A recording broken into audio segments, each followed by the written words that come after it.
VP Sara doon sa inyong candidacy. Sa tingin nyo, malaki ang maitutulong nito, ma'am? Well, hindi ko naman naisip yun. Sa totoo lang, biglaan na lang kami. Pareho kaming nakalimot na may kampanya pala. Kaya't eto nga, nung dumating siya, sabi namin, pagkatapos nung pagpupunta niya sa kanyang abogado, ako naman sa mga hearing, ako naman talagang abalang-abala na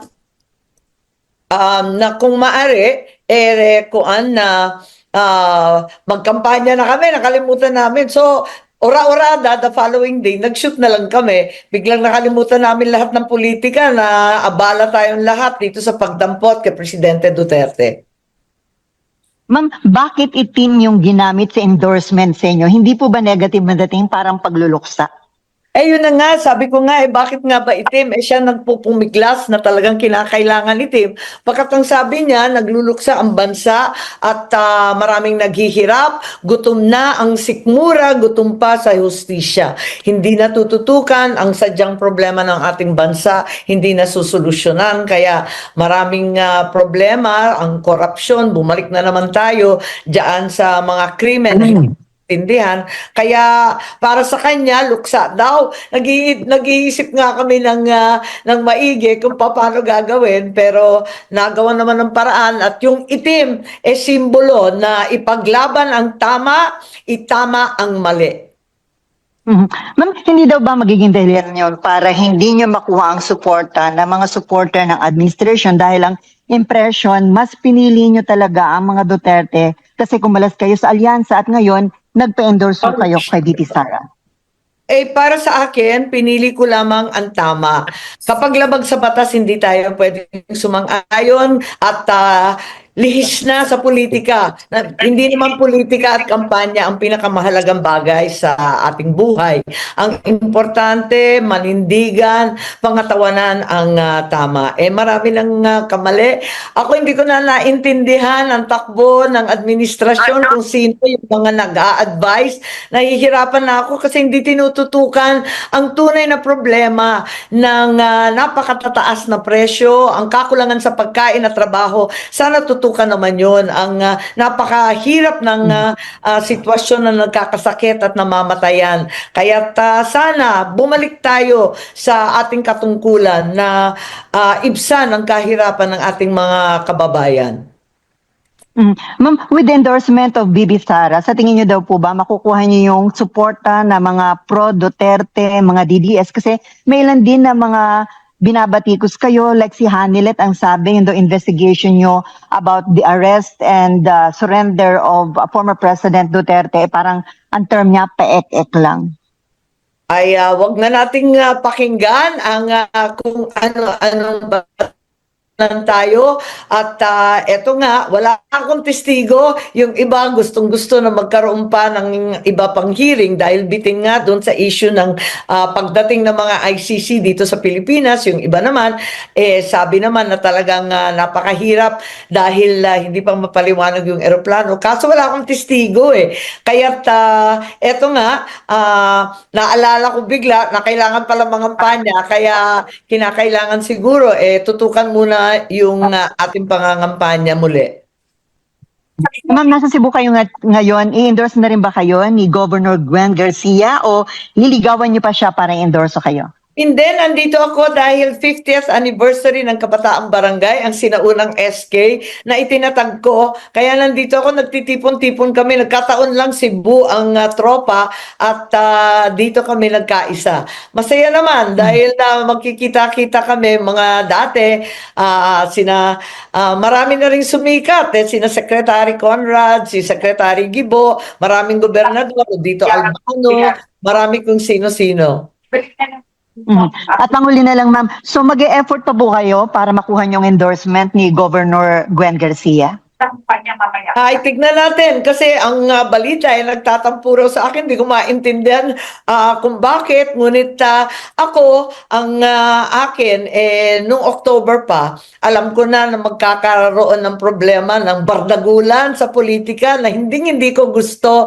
Kaya sinabi ko na mulat sa talagang independent na ako, kaya mas maigi na ma-independent na ako nung umpisa pa lang. Yun nga lang, sumama ko sa alyansa, syempre dahil sa lawag, sa anak ko, na gobernador doon. Pero talagang sa lokal na lang ako sasama at mas madali. Tingnan natin kung iikot din ang iba't ibang tropa. Total, talagang labo-labo na rin yung mga partido ngayon. Nananatili akong NP, so nationalista pa rin ako. Okay. Ma'am, thank you. Si Mean Nalos Baños po ang susunod.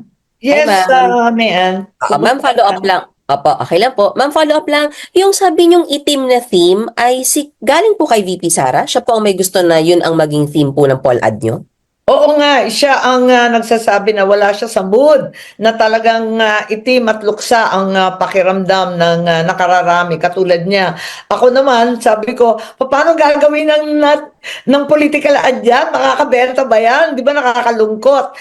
Tignan natin at parang totoo nga naman, parang hindi naman angkop na magsayaw-sayaw, hindi naman tama na magmomotor, wala na sa lugar sa panahong ito na napakahirap ng dinadanas ng ating mga mamamayan. Tama din siya at saka ang itim, syempre nandyan yung pangalan ko, I trust Amy Marcos at yung aming paninindigan ay sinasakop rin ng itim na ipaglaban ng tama, itama ang mali. Ma'am, sabi niyo madalian lang tong shoot na to no nung pag-uwi. Oo.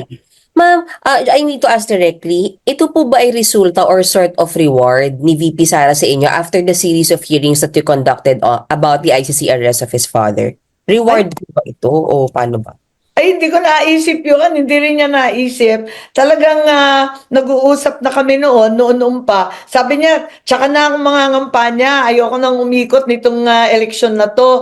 Pero yun nga, nung pabalik niya sa Hague, inutusan yata sila ni Senator Robin, ni Presidente Duterte na mangampanya at tulungan ng mga kasangga. Yun ang nangyari. So palagay ko, marami namang nagpapasalamat. Ako, higit sa lahat, walang mapaglagyan ng saya, pasasalamat at karangalan sa aking puso. Simulat sa poll, kaming dalawa naman talaga magkaibigan. At kahit papano, aminado ako na naipahamak ko siya dahil hindi ko naman alam na mangyayari ang ganito. Kilala niya ako, kilala ko rin siya. Kilala namin ang isa't isa, hindi nagbabago ang pagtanaw ko ng utang na loob at paghanga sa pananatili niyang may tiwala sa akin. Kaya eto, andito kami, hindi niya ako binigo at hindi ko rin siya bibiguin. Ang katapatan sa ating bansa, ang kabayaran sa kanyang pagtitiwala. So ma'am, itong political ad na to, endorsement na to, born out of your long-time friendship with Oo her? naman, na hindi naman nagbabago. Kung minsan nayayamot siya sa sinasabi ko, ako naman nagalit din sa kung minsan nagsasabi siya, para lang kaming kaibigan pero hindi nagmamaliw. Parating pareho, parating consistent. Ma'am, isa pa sa akin, hindi po ba kayo nag-worry baka mas lalong lumala yung rift between you and PBBM because of this political ad highlighting yung mga problema ng kanyang administrasyon?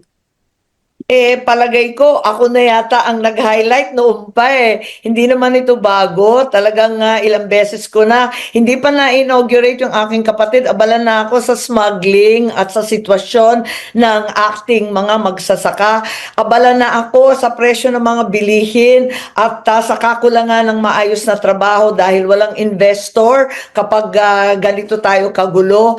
At higit sa lahat, hindi ko talaga maintindihan kung ano nangyayari at sino ang namamahala sa palasyo na imbes na tutukan ang sadyang problema ng bansa kung ano-anong pinapasukan na paghihigante at pang-aapi. Hindi kami naglaban, hindi kami tunggalian sa napakahabang panahon, halos 4 na dekada, para lang mang-api ng iba. Hindi ito ang turo ng aking ama. Kaya hindi ko alam kung saan to nanggagaling at hindi ako papayag ng ganito.